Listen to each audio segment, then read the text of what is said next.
হরে Krishna. Hello everyone, সবাই কেমন আছো? আশা করি সবাই ভালো আছো। তো আজকে জন্মাষ্টমীতে তো প্রথমেই আগের ভিডিও দেখিয়েছিলাম যে দেখুন গোপালের স্নানাভিষেকের সব কিছু মানে ফলের রসটা জোগাড় করেছি। তো সেই সব দিয়ে গোপালের অভিষেক শুরু করলাম।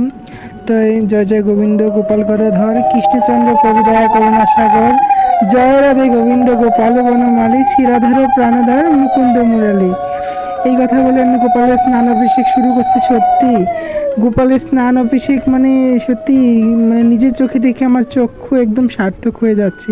আর সত্যি গোপালের রূপটা যেন এই স্নান অভিষেকের মাধ্যমে আরও নতুনভাবে ফুটে উঠছে। সত্যি দেখে আমি অবাক হয়ে যাচ্ছি। যত রকমের ফলের রস দিয়ে স্নান করাচ্ছি দেখছি আমার গোপুসোনা আরও তত জল জল করছে। সত্যি খুব ভালো লাগছে। শোনা যায় স্নান অভিষেক করা এবং দেখার মাধ্যমে অনেক ফল লাভ করা যায়। তো আপনাদের মাঝে সেটা আমি শেয়ার করলাম। সবাই দেখে অবশ্যই হরে কৃষ্ণ বলবেন।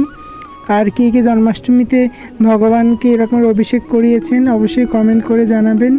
এই যে পর্যায়ে আমি গোপালকে সুন্দর মতো ডাবের জল দিয়ে স্নান করিয়ে নিলাম।